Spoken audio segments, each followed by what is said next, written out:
Vivi l'arte con nuove emozioni. Umbria, cuore verde d'Italia.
Hi everyone, so I've been given the official notice that we can kick off.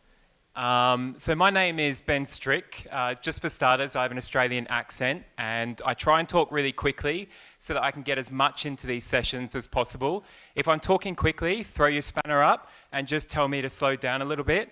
I try and throw out as many case studies in these sessions, tools and data sources as well to make it as useful as possible. I'm also going to tweet out most of the tools and data sources, so if you're there scratching notes wildly and trying to take photos, don't worry, I'll make sure it's all publicly available and online so you can track it. Great, this is the only ego slide. Don't worry, I'm not going to bash on about myself too much. Actually, I lie, the same one is at the end, but hopefully you want to take photos of the end one, not this one. Great. So now that the Google ads are over, we'll crack on. I always like to put a disclaimer in these, so I know some of you might be new to these sorts of concepts, but most of my life I work with very, very horrible footage and horrible incidents. So I'm not going to show you cats and dogs as examples of this, but rather we're going to be looking at Ukraine, and obviously there's not very nice stuff in here. So I've made as best of an effort as possible to blur out the footage, to stop footage where there's certain things happening and things like that. But I will just say that some of the things that we do talk about are a little bit triggering. Great, so just to be a little bit productive in this session, because I'm aware I've got your brains for the next 40 to 50 minutes, I just want to cover what will this session cover. So first of all, how did we get here? So how am I in front of you? How is this open source intelligence here? We've actually got a few open source wizards in the back of the room. They usually linger, trying to be a little bit shy, and a couple of Bellingcatters as well. So it's kind of cool. So if you're trying to build out newsrooms, go to them. I'll point them out. You can recruit them. So how did we get here? We're going to cover that. We're also going to look at how does this look like in an investigation. So it's cool for me to talk about tools like sundials and data scraping, but how does it look in storytelling? And I always like to think of these investigative journalism principles that all of us want to answer, right? Where did it happen? When did it happen? Who is responsible? And what happened? Now, I won't say that open source is a magical cure or calamine lotion to cure every itch, but it can help and go a little bit of a way to help you in investigative journalism and storytelling. And also the risk of open source intelligence, because it's not always great. And last but not least, we're going to look at what data and tools we have access to, and obviously something I tell my teams all the time, why is this important? Great. So a little bit before I sort of cover this, so I work with an NGO for the Centre for Information Resilience. I'm a Bellingcat contributor as well. I used to be with BBC, so BBC Africa Eye, specifically using open source investigative techniques to document areas that we couldn't necessarily reach to, and verify information and investigate things, especially where the government doesn't want you to know what happens. So thinking about that, I took that sort of aspect to work with an NGO that I'm a director of investigations of, and that NGO I met with a small group of about 4 to 5 people, and that was 2.5 years ago. Now we're about 130, just to kind of show the rapid expansion of open source intelligence. We have more than 60 investigators that work on Myanmar, Ethiopia, Afghanistan. We have witness projects that document and verify human rights abuses. And obviously it was a no-brainer for us in December, actually, 2021, when Russian forces started to move towards the border. We'd been working on Ukraine prior to that as well, so this is not a new thing for many of you who are already working in this space and are used to looking at these sorts of things. We've been working on this since 2014 independently, but this is when the real surge of data actually happened. I want to refer two characters to you just to kind of explain the space that we're in. So the first one, I think many of you probably know, is Marie Colvin on the far left there. And there's Marie on the side of a mountain in Chechnya in 1999, banging out a message over a satellite phone that's going to be broadcasted in a radio and print as well. And she's broadcasting battle messages, essentially. That's her newsroom. That's the way she got information out and how we found out about what's happening in Chechnya. Now, if we look at Dasha from 2022 in Ukraine, she's a volunteer with the Ukrainian military, and she has in her an object in her hands. It's able to film, shoot, record, and broadcast to billions of people on the spot. And she's a civilian as well. Every single civilian is able to use this sort of technology. And so, my gosh, we have a lot of data out there. How do we deal with it? Well, that's open source information. You may have heard it as open source intelligence, open source investigations. I like to refer to it as open source intelligence, but you know, cat, dog, fish, whatever you want to call it. Obviously, there's a lot of different types of open source information and publicly available information. So we have news outlets. Social media is kind of cool these days. We also have things such as dating applications and running applications, if you're a Strava user or anything like that. And obviously satellite imagery, which newsrooms love at the moment. Good satellite image goes a long way. And we have search engines as well. Don't look at stalks again. Cool, so, oh gosh, my battery's running out. So I've shown you those kind of sources as well, but I want to talk a little bit about the community, because I'm only here for 45 minutes, but the community of people that we have here that are constantly developing tools, making new tools, putting out geolocations on Twitter. If you have a look at hashtag Sudan and you have a type in geolocation as a little word, you're probably going to get all that verified footage that you don't have to rely upon some nerd in the newsroom, right? So these sorts of things are quite useful. And there is an ever-growing community on Twitter, which is, yeah, okay. But there's an ever-growing community on Twitter, which is really useful for that sort of information.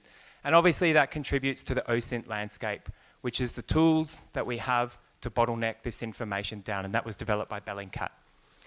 Great, so hands up anyone, don't be ashamed, hands up anyone here that's Googled Ukraine over the past year or two. Anyone? Yeah, okay, some new people to the fold, welcome. Great, so you're not the only ones. Actually, that's Google Trends, if you haven't used that tool before. It indicates Google searches. That's a Google Trends image over the past 5 years, since 2018, with a significant spike. Does anyone know when that spike might have been? Yeah, February, late February, full-scale invasion, something like that happened. Yeah, right. Moving on from that little point there, let's have a look at open source intelligence. Has anyone Googled open source intelligence recently? Yeah, probably no one. Oh, great, you're not interested. No, damn. So there's a significant spike there and an increased interest since the full-scale invasion of Ukraine, because there is that much footage coming out. People want to know what's happening in occupied areas. People want to know what's happening to their homes, their schools, their family, right? And if we continue on from that, another interesting trend, disinformation. Who's the threat actor that we're looking at here? Google search trends. This is why I wanted to make this presentation for you guys, because all three of these together have a nice little output since February 2022. Great, so getting into this, how does this look like in an investigation?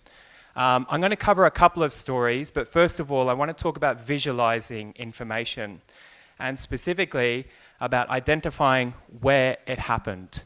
Obviously, we can look at Ukraine. That's one point, but we can drill down a little bit closer into the details of the data. And I'm going to talk about mapping Russia's invasion of Ukraine, full-scale invasion of Ukraine in 2022. And specifically, what we're looking at here is a map that you can look on your phones right now, like Dasha would, which is the Eyes on Russia map. And there's a team of communities that have got together since February 2022 to work on archiving and verifying all of that information together that's happening in Ukraine. And this is really working to geolocate and chronolocate every single bit of information. As of last week, we hit 10,000 videos and photos on this. They're not only paid people. This is Bellingcat, this is CIR, our NGO. This is other organizations, including Ukrainian organizations, but also volunteers on Twitter. For example, a group called GeoConfirmed, which is about 20 to 30 volunteers that are just mad geolocators for free. And this basically is information that's publicly available at your fingertips, right? So I'm going to go into a little bit of this because it's a great way to visualize what's happening in Ukraine to the full extent. So this map started in December 2021 when we identified Russian forces building up towards the border of Ukraine.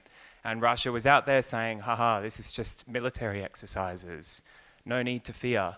And these are all of these videos emerging on, funnily enough, TikTok in Western Russia. So a lot of farmers like TikTok and kids as well. And what we're seeing is military assets on the backs of trains moving towards that border there, right? So that kind of impending sense of doom. So we started to collect this in a spreadsheet. For those of you that like spreadsheets, this is kind of a cool one. Yeah, the colors at the top are kind of interesting. Don't look at that. You can see sometimes we're activists even though we deal with data. But basically we started to log this information in a spreadsheet, right? A spreadsheet is good for note-taking, and all of us like to get dirty in the sheets. So moving on a little bit more from that, what we're able to do is to build visualizations that work with showing that full-scale invasion since December 2021, right up until 2 hours ago when the last geolocation was made. Yes, they're working as we watch this. They've probably got this on a little tab if it's live streaming and still on Google Earth right now, which is cool. So that's a great way to visualize this data, right? 10,000 data points, human-coded data, great way to visualize this information.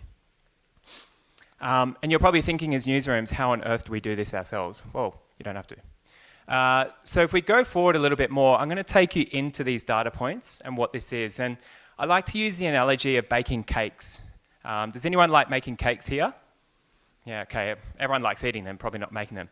So when you make a cake, you've got to go down to the shop, you've got to get the ingredients, but then you also need to look at a recipe, right? So if I provide you with one of these data points, well, that's just a cake.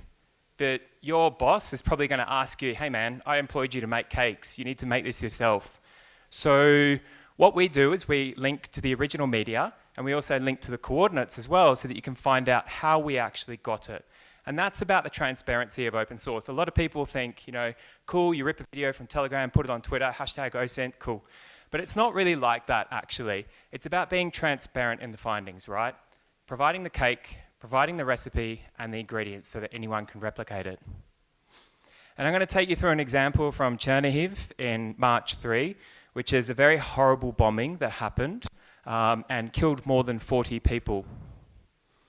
This is a dashcam video from Chernihiv, warning in the next, in 6 seconds, you're going to see an airstrike.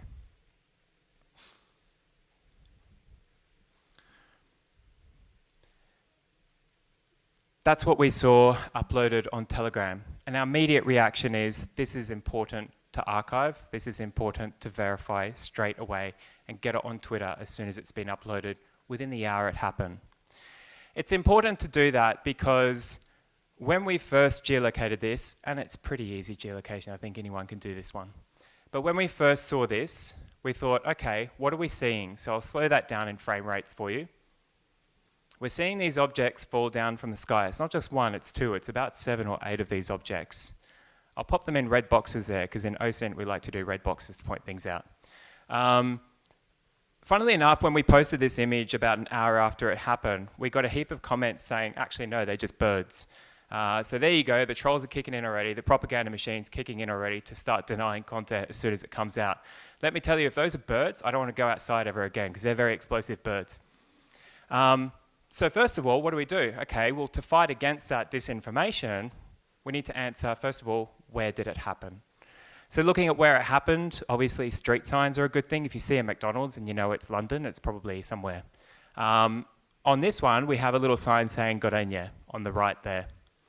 And we knew it was in Chernihiv, so we went straight to Gorenje search results for Chernihiv, and we were able to identify this street corner right here. And that street corner on Google Street View is kind of cool because we see this little house. I've actually got a laser pointer here. Oh, it doesn't work on the screen.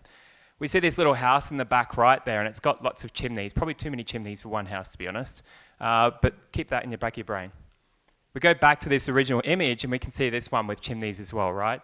So we can have a perfect match to say, okay, well, we know the location. That's where it happened. But there's a little bit more than we can derive from just location. And if you're a news agency deriving this out, you're probably relying on reports, but you can also get some other original information, such as having a look in the area as to perhaps what else can we find out. For example, the dashcam video shows a vehicle driving down this street, indicated in the green arrow, towards that large apartment building. And this is the apartment building that we saw get struck here. Footage from the aftermath of the event actually shows that large gaping hole in the side of that apartment building. This is a very large area, and I want to show you the full extent of this area just to show you the level of damage that those bombs had on that specific area. I should include that there's a hospital area near there. There's also a kindergarten near there as well. And more than 40 people were killed. Great, so we're able to verify that information. We're able to say that's an apartment building. We're able to show footage of the after effect to show where that happens.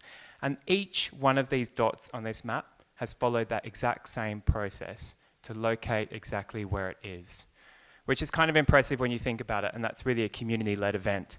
Obviously, this has been important for the news as well, which is great, and we provide all of this data to news agencies who want to report on this. So for example, we have Washington Post. They did a TikTok video on the right. I think they thought it was a good idea to get an influence up to talk about verification, but that's cool. There's Greenpeace in the middle at the top there, which looks at where nuclear power plants are, took the data and found out activity near nuclear power plants. So that's a really great one. We can see down the bottom right, which is a map that was actually created by New Statesman on targeting of infrastructure power sites.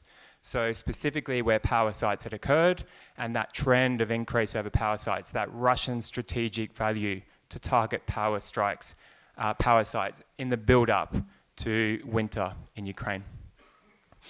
You asked us to check if this is a reliable... Oh yeah, ignore him, we don't want to hear that. No offense to him if he's listening. Cool. So this is actually a report that we released 2 days ago as well through Sky News, looking at kindergartens, schools, and educational facilities that had been targeted as well, and really trying to verify every single one of those places that had been targeted. This is a small kindergarten. We're able to analyze that satellite imagery to look at that as well. And you can see how valuable this data is. For example, we're able to start pulling out statistics, right? Here's Donetsk. We have 181 schools that have been targeted. Kharkiv, 74. Kherson, 36 as well, right? So it's kind of useful, this community value. It's not just about making a pretty map. It's about getting data, statistics, and trends to create valid storytelling that makes it interesting to keep Ukraine alive in the news headlines. So having a look at when it happened, and I'm going to take you through a case study that we worked on around Bucha, which I'm sure many of you that work in this space are very, very well aware of.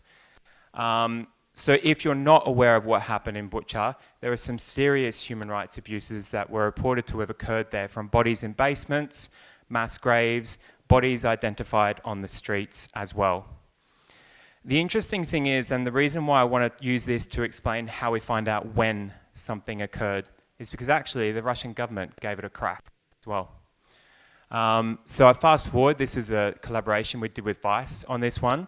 And these are the sorts of photos we were seeing. So hands tied behind their back on this specific street. And this video was a very interesting one. I think some of you would have seen this, or most of you that work in this Ukraine space would have seen this one video. I'm not going to show the whole thing, but this is essentially when Ukrainian forces entered after Bucha was occupied, and you can see the bodies on the streets. I'm not going to play too much of that, but that's essentially that. So the community kicked into overdrive and basically started to geolocate every bit of information, knowing full well that this is going to be a deniable event. Again, that strategic value of Russia to start denying anything where there's a mass atrocity happening. And if we have a look at this, actually this was one released by New York Times. It was satellite imagery of that specific street that you saw. This is satellite imagery from February 28, and this is satellite imagery from March 19. And this is really important to indicate and look at that value of identifying when something occurred. When bodies appear during a time when Russia occupies a specific area, there's probably one specific person to look at, especially when we have photos of those bodies on the ground, handcuffed, with bullets in their heads, as what we saw. So in looking at that, okay, maybe, you know, thinking about the Russian stance, maybe Maxar is a US-affiliated group, so it could be propaganda. Okay, what about Planet, separate satellite imagery organization? Let's cross-reference that. And we can see the same bodies on the ground in Planet satellite imagery as well. Aha, okay, I got you there. So double verification, and this is kind of important because if we think about that double verification standard, now we start to see the wave of attacks. So here's one Russian government representative banging on about how there were no corpses on the street, imagery is fake, and all fraudulent. Here's another Russian government representative on Sky News, no worries Sky, who started to speak about how satellite imagery was fraudulent and the satellite imagery couldn't have been from that date, couldn't have been from March 19 because there's some curious issues around Western government involvement and things like that. One of the points he actually pressed was it wasn't available on their website. And I was wondering, well, where did they get that information from? And then we started to see these blogs that were coming out from this fact-checking group called War on Fakes. Let me tell you, don't rely on that one if you see a fact-checking group called that, because it's not good. Anyway, so War on Fakes, really interesting. All these Russian government accounts are putting this out. The Embassy of Russia in Australia, woohoo, the Embassy of Russia in New Zealand, God forbid, are putting these things out saying, don't believe or look at the global lies about Bucha. We have a look at this report. There's some interesting things in there. And this is why I like to share techniques to investigative journalism groups and things like that, because this is kind of important, so you don't make a mockery of yourself. So in the article, this fact-checking group, they basically said that there's no March 19 satellite imagery that New York Times relied upon because it's not shown on the Maxar website. Oh dear. So if we have a look at this, okay, that's the satellite imagery on the right, and they're denying that. So we have to go into overdrive to overprove this. But if we have a look at the Maxar website and we try and follow up their claim, we can actually see that there is no March 19 satellite imagery, which is like, oh dear, okay, they're right. One thing that they forgot is that there's a little button at the top, I don't know if you can see that on the right, that says show all images. And if you click that, the Muppets forgot to actually click that, and then it shows that there is March 19 satellite imagery. So just by this little oopsie daisy, the whole Russian government disinformation system has just kicked into overdrive, spreading this without doing their own fact checking. And it's kind of nice to know how these techniques work, so at least you can spot when they're used wrong as well. They also tried to use shadows, which just upped themselves basically, because they forgot to convert the time. So they said, oh no, it's taken an hour earlier. They didn't realize that this is actually taken on UTC time. So that kind of stuff, right? Open source techniques are not just about verifying footage and showing it on the news. You can also use that to debunk propaganda, and that was quite a useful one. So we've looked at where something has happened, the entire workflow of Russia's full-scale invasion in February 2022. We've looked at where it's happened by looking at debunking Russia's attempts to saying when it's happened. And now I'm going to take you through a case study on who is responsible and this kind of attribution work that we do a lot when we work with, say, for example, Ukrainian prosecutors. So a lot of our work looks at mapping, for example, artillery strikes, rocket strikes. And this is something from Kharkiv in late February. It's actually a collaboration we did with CNN. So bless you, CNN, for doing that. And this is actually a collaboration we did where we looked at the use of cluster munitions in late February and early March in Kharkiv. And specifically what you're seeing on the left is right near a playground, actually. It's the cartridge tray of a dispenser system. And you're seeing those multiple explosions on the right. That's how they look like in that footage from Kharkiv near a shopping mall. This is CCTV footage that was uploaded online as well, where you can see people running away from those multiple explosions going off from cluster munitions. Now these things are not fit for human consumption, and they're not fit for firing into suburban areas. They're bad and they're nasty. This is how they work. So this is a really nice display that CNN made on how cluster munitions work, which is a nice visualization, actually, to explain how the kind of projectiles come out of that tray system. So we thought, okay, well, we've got impact sites where they're geolocated. Why don't we think about where it's coming from in order to start looking at attribution and identifying what commander might be responsible for that area? So again, by taking you through that same process and mass geolocating all that information, we're actually able to start drawing up firing lines. So where these impacts are happening as they drop these munitions over Kharkiv. And if you have a look at this, you've got straight firing lines from cluster munitions, which is quite interesting when you think about it. The payload's just dispensing on a highway almost. So if we zoom out a little bit more and have a look at the bigger picture, we can think, okay, well, where is this information coming from? And this is actually what the community was starting to work on. So Bellingcat did some work on this, we were doing some work, Amnesty was doing some work, and it was a whole collaborative effect to start working on verifying this information. Now, if we have a look from where those areas or those white arrows were pointing from, to have a look at potential firing positions, this is actually footage that was uploaded by a farmer in Western Russia near a place called Belgorod, where we see some funky clouds. I've got this one on mute because it's got heavy metal music in the background, and I don't think you probably want to hear that. So that's a pretty odd cloud that you see right there, actually. It's not a natural cloud. It's actually the firing of munitions, specifically rockets, towards Kharkiv. So by having a look at that sort of footage, we're thinking, okay, well, that's kind of interesting. And actually, someone from Bellingcat initially spotted this smoke plume coming from one of those areas as well. And this smoke plume is on Planet satellite imagery, and it actually caught the time of launch, and that smoke plume launches towards Kharkiv. So you've got those evidence of those munitions being launched towards there from within Russia, mind you. This is over the border, inter-border firing. So this is a little bit dark on this screen, but using Planet satellite imagery, we're able to follow up more of those locations to identify actually where these things are sitting in fields. And you can see burn marks. It's probably a little bit dark in this room. You can see burn marks on those fields right there, pointing towards Kharkiv. You can see burn marks there. It looks like someone's played golf, but a really big golf ball.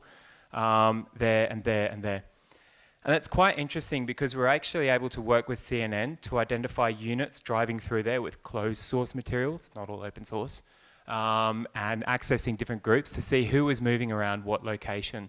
And eventually identified that this Russian commander was responsible, Commander Zhuravlov. And he was in charge of an artillery brigade, actually. And he was the one that gave that permission to launch those cluster munitions into Kharkiv. And it's really interesting that we point this out because I talk about all this sexy OSINT data and cool satellite imagery, and everyone's like, cool. But going back to the human story is quite important here. And there was an interesting case about Zhuravlov, is that he was also in Syria, in Aleppo in 2016, launching cluster munitions into Aleppo there.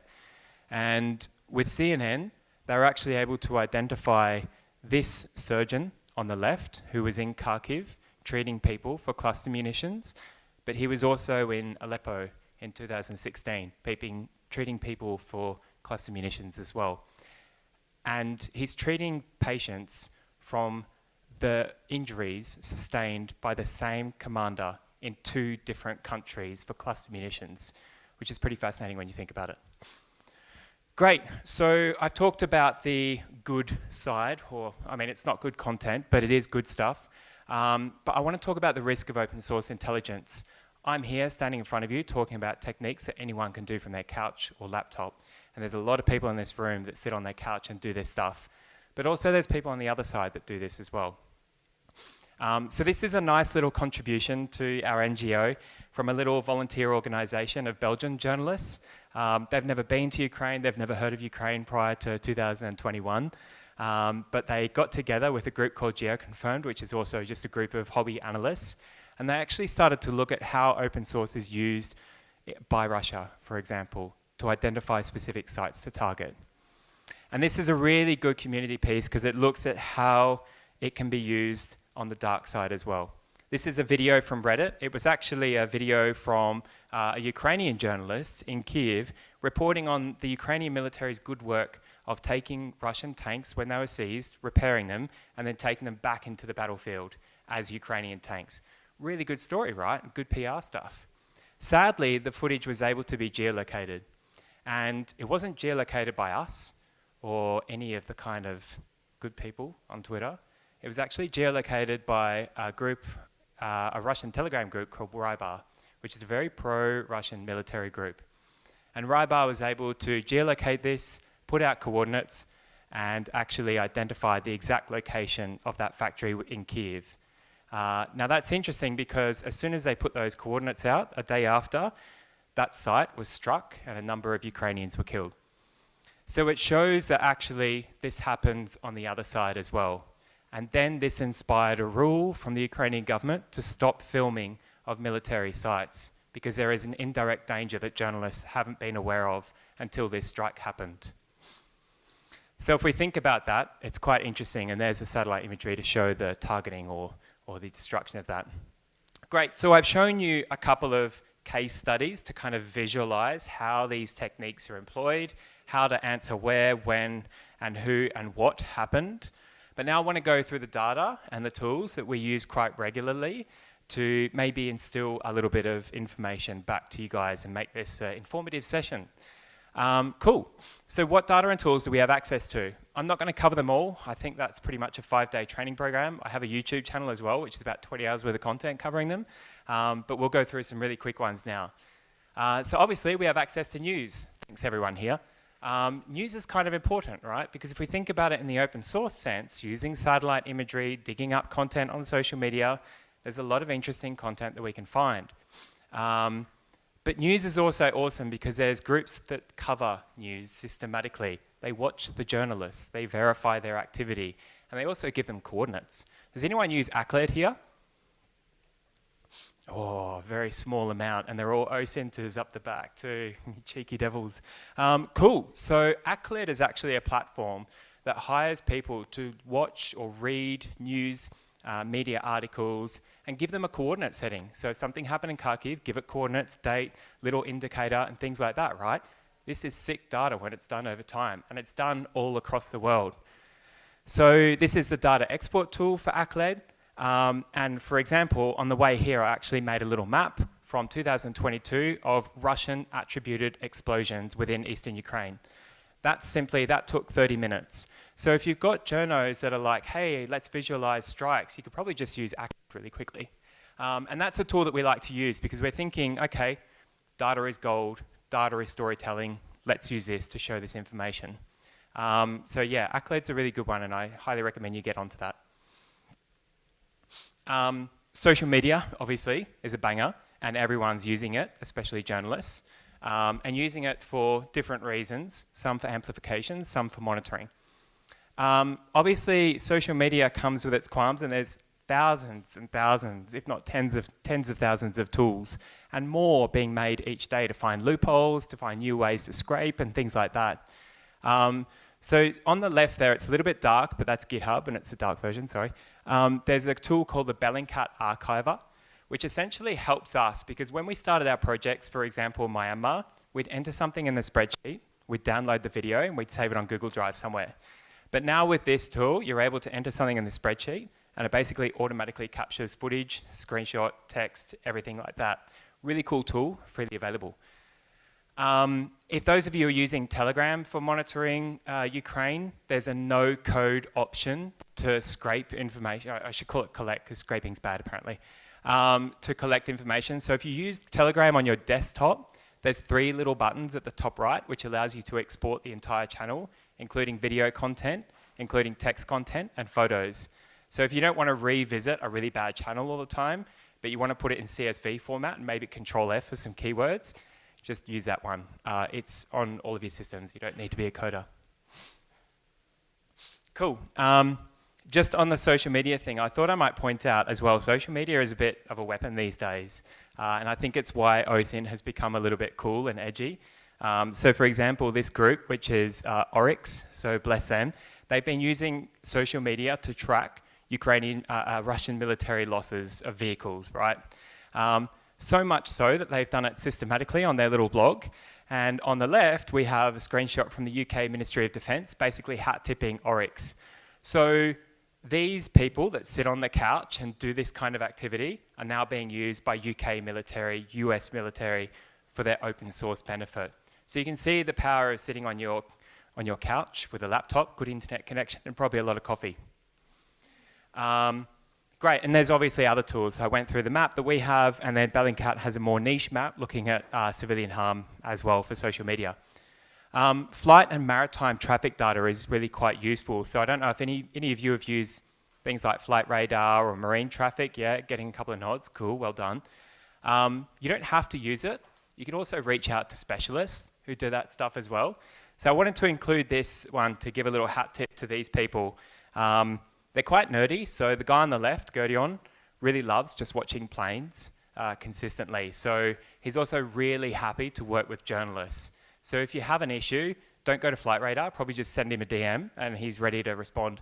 The guy on the right, Yuruk, is a good friend of mine, and he actually just watches things on water. Specifically, he's now got a really cool camera so he can take nighttime videos and photos, and he can take it of Russian vessels that are breaching sanctions, that are going through Turkish ports and things like that. He's very open to collaborations. Please work with him. He does this for a living. It's his hobby. Cool. So going into geospatial data, which is the stuff that everyone loves, and I'm conscious of time, I want to bang through this a little bit more. So obviously crowdsourced data is quite cool, and a lot of people think, okay, well let's go to Google Maps and see what data we can get geospatially. This is one called OpenStreetMap, and we actually had a conversation about it the other night. OpenStreetMap's cool, but it's kind of boring as well. But there's something better, and I'm always about getting more access to data. So this is one called Overpass Turbo, which is a bit of a kind of cool tool. Has anyone used that here? I think it's probably like, yay, cool, more people. Same people though. So Overpass Turbo is a really cool one because you don't have to be a coder, but what you can do is just put in a simple little function to pull data related to your query. So for example, I shouldn't be able to collect infrastructure sites like power infrastructure sites in Ukraine. Nor should I be able to do that in Western Europe because it's probably a bit of a terrorism issue. So God forbid this is being filmed. But if you do a pull for power infrastructure sites over that specific space, this is the data that you get. And that's data that's been crowdsourced from different data sets, different databases, and access data like that. Of course, I would mention that like any good person, if you get data from an unverified source, you should double check it. And you can do that by just bringing it into Google Earth and check it out each spot. Going on to the next one. Ooh, running out of battery. Analytical. So analytical geospatial data sets are quite important for us. Obviously, there's a lot of people doing stuff around Ukraine, and I think it's nice to find the people that create tools for other people rather than just banging out tweets. So a really good one that we have is Brady Afric, who's creating a Google My Maps thing. 10 minutes, awesome, cheers. Cool, so he's creating a Google My Maps thing, and you can actually go to his account. It's @BradyFR. He'll be really happy and excited that I hat tipped him. But basically what he's using is Sentinel Hub, which is low resolution imagery, to track Russian fortifications. So you can see that little red line that he's created on that map on the left. That's Russian fortifications, that's the concrete teeth, so the counter barriers, the counter tank barriers as well. And he's doing all that work. Not too many journalists actually report on that kind of stuff, but there's a kind of cool story waiting to be cooked right there. And he's very willing to talk with journalists as well. So yeah, cool. Satellite sense data. So obviously, I think everyone's familiar with FIRMS now, NASA FIRMS. That kind of made a big bang recently. Have people used NASA FIRMS? Hey, more, cool, well done, Jane. So NASA FIRMS is really helpful because it picks up heat signatures on the planet and really quite current heat signatures. So we use that for Myanmar a lot at the moment, tracking where villages are being burnt down at the moment. This is Bakhmut over the past 4 weeks, and you can see that that just really picks out some of the activity that's been happening there of heat signatures. Mind you, I will just sort of forewarn you, you should always double check some of this stuff.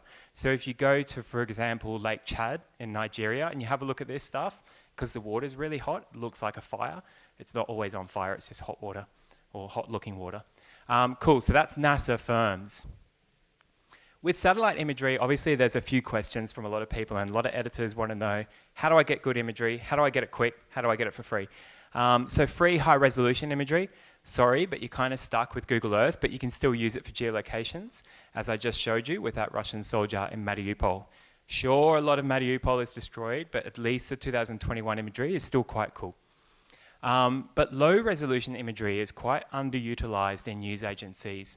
And this is a picture from Mariupol from March, showing the fires. It's a little bit dark actually, but showing the fires, and also with a little bit of free banding, so no code banding, allowing you to bring out the fires like Christmas lights essentially. And that's quite underutilized actually, because you're able to make time lapses and things like that. But just because it's a bit of a foreign object, some people don't like to touch it. Obviously paid high resolution imagery. So Maxar has an email out at the moment. If you want to get on their press pack, you can just email them and they send you the updates. Maxar doesn't provide satellite imagery for Ukraine anymore publicly for subscriptions. So there's a little bit of a danger there, but I can answer that off call. Sorry, not off call, off conference. Paid low resolution imagery. So obviously Planet is quite good for that one. We use Planet. And they have a special NGO subscription rate. You know, whether you want to work with that or not is up to you. They also do a lot of good deals with newsrooms. I think BBC has a BBC Africa. Cool, tools. So I wanted to kind of leave you with a couple of quick tools as well. So obviously I've already talked about ACLED, Overpass Turbo. For those of you interested in using machine learning tools and working with big data sets, this is quite useful. So this is Pinpoint Google. It's a new product. I'm not an ambassador for Google. Wish I could be. But this is a really cool tool from Google that's been released to help small NGOs and small newsrooms categorize data, essentially. What you're able to do is take a trove of PDFs and basically drop them in there. So I've scraped a heap of PDFs, like 57 of them, mentioning Russian names, sanctioned individuals, drop them in there. And on the right, you'll see that it categorizes them by people, by organizations, and by locations. So it kind of is an intern codifying all those PDFs for me, which is really useful. That's Pinpoint Google. Google Sheets, obviously we like to get dirty in the sheets, so they're quite useful. But as you sort of heard with Bellingcat's tool, you're able to use that as an auto archiver to collect footage. ChatGPT, everyone thinks it's a really cool thing. I think it's a little bit untrustworthy, so it's a little bit of a poorly paid intern. But on the way here on the bus, I was reading this article, and I didn't want to read the whole thing. I just wanted to get all the usernames and people and places and descriptions out of it. So I took the link of this Open Democracy article. I'm sure it's a good article. You can read it if you want. Didn't have time. So Jim Fitzpatrick wrote this, so well done, Jim. Basically, I took the link for this, and I gave it a request saying, extract all names from the report, create a CSV with columns for reference number, name, date, and a little bit of a description. This is actually a prompt that was written by a colleague of mine, Tom Jarvis, so you can follow him. He does a lot of little chat GPT prompt hacking, which is quite cool. And basically it spat out this result. So it went through the article and gave me all names, descriptions, and little user entity IDs as well, just in case you wanted to create like a network graph or anything like that. But yeah, that's quite a cool one to use, and it's quite helpful. But I would also say with some of these implementations and automation, that you should always double check it as well. So for example, I asked it to do a 500-word summary on every one of those people. It did it. It gave links as well, but still you should double check it because sometimes the names are wrong and things like that. Cool. So why is this important? I'm wrapping up here. A couple of points. So obviously strengthening journalism and civil society. I've done this at the BBC. I've done this in Bellingcat investigations, and obviously with NGOs and CSOs around the world. And I think this is really cool because these are some of the headlines we've been able to kick out since February 2022 to keep Ukraine alive, to keep this kind of hype in the media about what's happening, and to keep that representation of what's happening on the ground to make sure that these stories get into the places that matter, especially susceptible communities. So obviously it helps with justice and accountability, which is a lot of the work that we do, which is why I go to Kyiv a lot. We can show the evidence, not just tell it, kind of important, it's what I'm doing now. But also going through things like fighting disinformation and propaganda, like I showed you with Butcher, verifying sources, and representation of victims and those affected. And I'm going to leave you with a a video here. The audio is quite loud on this, guys, up the back, so please don't let it blast everyone out. But representation of victims and those affected, this is something that's really important to me. That's what drives me to do all of this work, is while I've shown you sexy data, it's the people on the ground that matter, and this is why we do it. And this is a video that was sent to me from a person in Sudan in 2019 when I was working at the BBC, when we were working on the pro-democratic protests. There's gunfire above, so you can't hear that, which is good. We don't want to trigger people. But basically, she's saying, they're playing. And he says, let me record this and do this sign, because we'll be able to show him when he lives in a democratic Sudan in the future, and we'll be able to show this footage back to him as to what he's fighting for. And I think we're all fighting for the same thing in the same room, a better future for the next generation. Awesome. I'm Ben Strick. Thank you so much for giving me your time.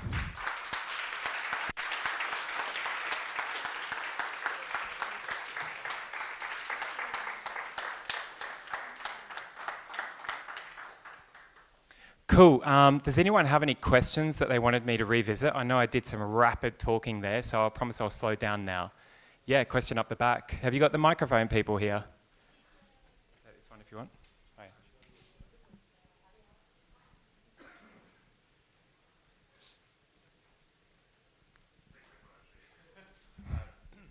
I was just wondering if you could remind us of the name of your Turkish colleague who, takes some photos of ships and stuff passing through the Bosphorus. I didn't quite get it.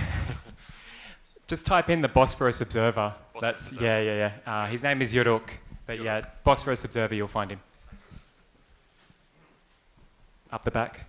Hi, thanks. Yeah, that was a really interesting talk. I guess I'm left wondering, a lot of these databases where there's thousands of people contributing, like the one you showed at the beginning with the videos from Ukraine being verified, how do we know we can trust those people? Is anybody verifying their work?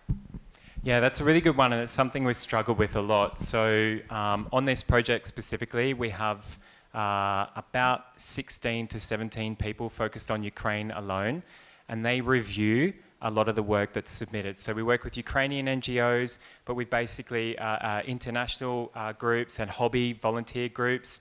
So we've had a number of groups that are Bellingcat volunteers that have also submitted to the database. But we give everyone the same approach, which is we're going to review every single entry to give it that kind of 4-eye check.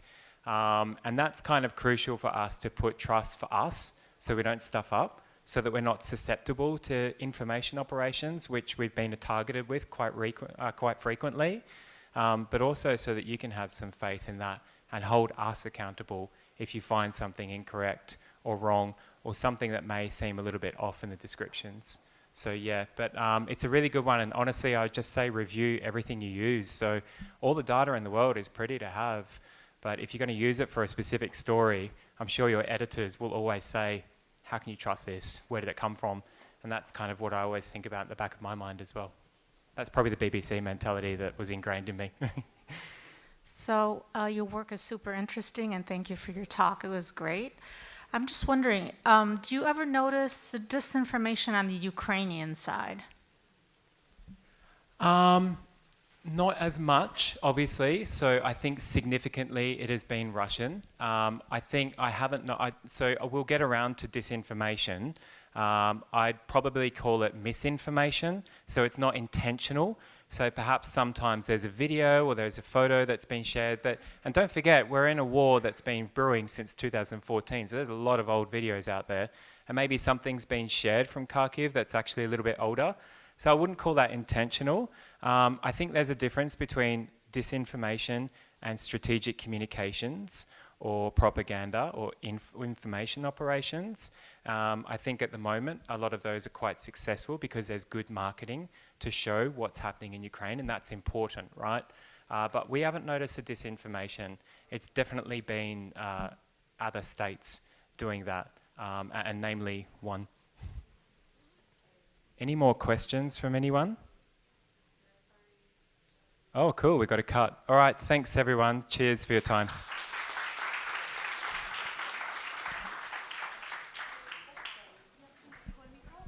Thank you.